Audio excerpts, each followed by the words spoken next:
Nous sommes au lendemain de la victoire du Sénégal face à la Tunisie en demi-finale de la CAN 2019 et nous revoilà sur un autre plateau, cette fois-ci avec le directeur technique national Mayacine Mar. Bonsoir Mayacine. Bonsoir Bamba. Alors, après le recul, qu'est-ce qui a pu faire la différence selon vous dans un match fou contre la Tunisie? Oui, mais ce qui a fait la différence, c'est notre investissement dans ce match-là. Je pense qu'il a été très gros, notre investissement, parce que nous avons réussi à dominer pratiquement toute une mi-temps en cherchant effectivement à scorer, effectivement, parce qu'il nous fallait rapidement mettre le but. Et nous savions effectivement que la Tunisie était une bonne équipe qui était donc organisée tactiquement. D'ailleurs, c'est l'une des équipes africaines les mieux structurées sur le plan tactique. Ce n'est pas pour rien qu'on les appelle les Italiens d'Afrique.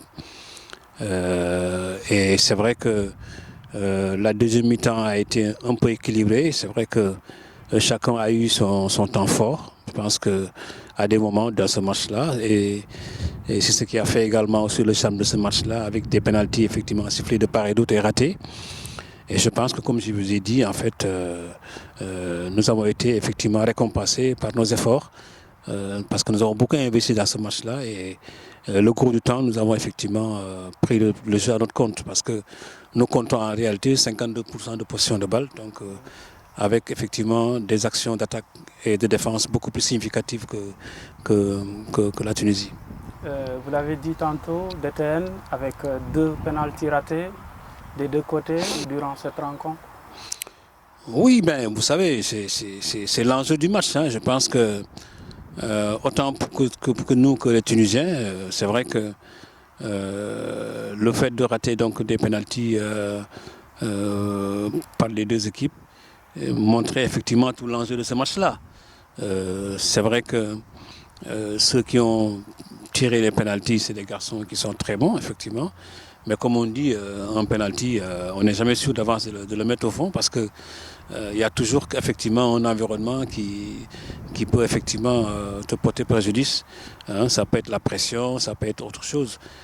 Saivet qui prenait donc le relais de Sadio était attendu, n'est-ce pas? Ça également aussi, c'est encore également une autre forme de pression. Ensuite, après celui raté par les Tunisiens également aussi, c'est également aussi une autre pression. Mais tout ça, je pense qu'aujourd'hui, quand même, bon, il faut le mettre sur le fait d'un match de football. Voilà. Le Sénégal qui rate DTN 3 pénaltys en 6 matchs, ça peut être inquiétant. Qui a concédé ou bien qui a marqué? Qui a raté 3 pénaltys en 6 matchs, ça peut être inquiétant pour la suite? Non, non, pas du tout. Mais vous savez, tu sais, rater un pénalty n'est pas pour moi une insuffisance technique ou autre, non. Parce que vous savez, c'est un événement sur lequel effectivement on ne peut pas être certifié à 100% parce que c'est celui qui le tire qui le rate, hein, on le dit souvent. Et c'est les meilleurs qui ratent souvent également aussi, les meilleurs ratent. Donc le fait qu'on ait raté 3 pénaltys, bon, c'est par 2 personnes. C'est Sadio qui en a marqué, qui a raté 2 et un de la dernière fois. Ça n'a pas de truc, mais il en a marqué également aussi, Sadio quand même. Hein, il en a marqué. Il en a marqué. Donc ça veut dire que donc c'est des choses qui arrivent. Bon, maintenant, il faut se concentrer davantage et s'appliquer davantage, c'est tout. Voilà. Le Sénégal qui se qualifie en finale de la CAN, 17 ans après, le coach Aliou Cissé a expliqué cette réussite hier en conférence de presse par le progrès des joueurs sénégalais. Il a parlé aussi d'un bon mental. Est-ce que vous êtes du même avis? Oui, mais je pense que Aliou a raison de dire effectivement que si on est arrivé là aujourd'hui, c'est le fruit d'un travail. Ça, je pense qu'il faut le reconnaître. D'abord sur le terrain et en dehors du terrain également aussi par l'administration de la fédération et également aussi par un soutien également de nos gouvernements qui est là, qui veille. Je pense que c'est un travail qui a été très très bien fait. Et aujourd'hui, le fait qu'on soit en finale, je pense que c'est une suite logique des efforts effectivement, de travail que nous avons mis en place depuis 2015. Je pense que c'est des actes qui sont posés chaque année. En 2015, donc on est éliminé au premier tour. N'est-ce pas? En 2017, effectivement, on joue au moins les quarts de finale. Hein. En 2019, on va en finale. L'équipe va à la Coupe du Monde. L'équipe est placée meilleure équipe africaine depuis 2 ans. Meilleur classement mondial. Je pense que c'est des actes qui sont posés. Et aujourd'hui, c'est fort logique, n'est-ce pas? Et ça, tout le monde le disait quand même. Pour ceux qui savent bien sûr le football, effectivement, prédisait effectivement d'un Sénégal qui est capable effectivement de gagner la Coupe en 2019. Et gagner la Coupe, ça veut dire au moins jouer la finale. Et aujourd'hui, effectivement, on est en finale. Maintenant, il reste effectivement ce trophée qu'il faut aller chercher. Une finale sans Kalidou Koulibaly suspendu, n'est-ce pas un coup dur pour le staff technique? Oui, mais il est clair, parce que quand même perdre un Kalidou Koulibaly, c'est vrai que c'est un coup dur. Parce qu'en fait, en dehors du terrain, c'est un leader. Donc c'est un garçon vraiment qui nous a valu beaucoup de satisfaction dans la défense. C'est vrai que le perdre aujourd'hui, effectivement, est un coup dur. Mais cela dit, il faut penser à le remplacer. Je pense qu'il faut également avoir du respect par rapport à ceux qui sont là également aussi, qui jouent au même poste que lui. Et je sais que quand même c'est des garçons qui sont capables effectivement de le suppléer au poste de défenseur central. 5 victoires d'ETN en 6 matchs avec une seule défaite contre l'Algérie. N'est-ce pas que le bilan à mi-parcours est un peu satisfaisant pour l'équipe nationale du Sénégal? Non, pas demi, mais satisfaisant. Je pense que vous le dites. Sur 6 matchs, vous gagnez les 5, si vous perdez un match, je pense que c'est très satisfaisant. Mais comme on dit, le match qu'on a perdu, c'est un match de poule.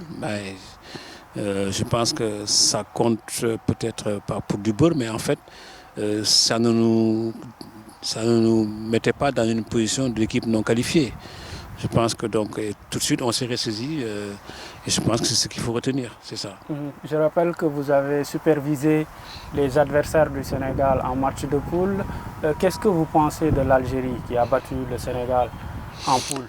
Non, c'est une bonne équipe, hein, l'Algérie. Je pense que c'est une bonne équipe, l'Algérie. C'est une bonne équipe avec de bons joueurs, un bon entraîneur, charismatique comme celui que nous avons également aussi à la personne d'Aliou. De façon, autant les gens peuvent peut-être parler des qualités de l'Algérie, mais autant également aussi, eux, ils en parlent pour nous également aussi, ça c'est clair. Et c'est vrai que le match que nous avons joué, effectivement, un match de poule, révèle à quel point ces deux équipes sont très proches. Maintenant, perdre par 1-0, c'est le match pour lequel, effectivement, vous aurez pu gagner également aussi, parce qu'on aurait pu gagner, n'enlève en rien, effectivement, donc, le fait qu'on ait perdu. Et les qualités que nous avons, effectivement, d'une bonne équipe. Parce que jouer contre cette équipe de Tunisie là, hier et le battre, ça veut dire que c'est capable également aussi de jouer contre l'Algérie et de la gagner. Parce qu'en fait, je ne vois pas aujourd'hui la différence qu'il y a de niveau entre la Tunisie et l'Algérie. Parce que quand même, nous avons beaucoup plus... je vois quand même cette qualité des Tunisiens, effectivement, qui est une bonne équipe, bien organisée, face également à une équipe de Tunisie qui a des individualités, mais qui ne repose pas forcément sur un bon collectif également aussi, il faut le dire. Il y a une phrase qui revient souvent en foot, une finale, ça se gagne. C'est juste une manière de dire que c'est moins effectivement les questions technico-tactiques, c'est plus effectivement des matchs d'hommes. Mais je pense, moi je ne suis pas d'avis, je pense qu'il faut la jouer. Parce que si on ne la joue pas, on ne la gagne pas. Pour terminer, DTN, parlez-nous un peu du rôle que vous avez joué, notamment par rapport à la supervision des adversaires durant cette Coupe d'Afrique 2019. Oui, mais tu sais, moi, mon rôle, il est transversal. Hein, il est transversal. Moi, j'essaie toujours d'apporter tout le confort qu'il faut au staff technique. C'est-à-dire leur donner la possibilité de travailler dans d'excellentes conditions. De ne pas avoir effectivement à avoir aucun souci par rapport à leur travail. Donc, je suis là, je veille sur ces aspects-là. Je veux simplement qu'ils ne pensent qu'au terrain, à faire progresser l'équipe, à faire gagner des matchs. Donc mon travail c'est ça. Donc je suis pratiquement sur toutes les questions, n'est-ce pas, qui sont autour de l'équipe, n'est-ce pas, de leur apporter effectivement ce qu'ils ont besoin de côté, ce dont ils ne peuvent pas y arriver, moi j'y vais. Et c'est ça un peu le travail de DTN, n'est-ce pas. Je ne suis pas l'entraîneur. Je suis peut-être le conseiller technique, n'est-ce pas? Je suis peut-être la personne peut-être morale de l'équipe, au plan technique. Et je suis là, effectivement, à chaque fois, effectivement, pour leur apporter mon soutien. Et Aliou, c'est mon jeune frère, n'est-ce pas? Aujourd'hui, j'ai plus de 20 ans d'expérience par rapport à lui. J'ai vécu plusieurs CAN. Et c'est vrai qu'il me rend vraiment ce rang-là. Aujourd'hui, il me consulte, n'est-ce pas? Je préfère même le dire que je préfère ne pas être dans vos réunions. Et peut-être que je revienne moi, peut-être vous donner mon avis. Et sans être dans la réunion, n'est-ce pas? Et je vois ça comme ça, parce qu'en fait, il faut quand même que j'ai un peu de recul par rapport à tout ça.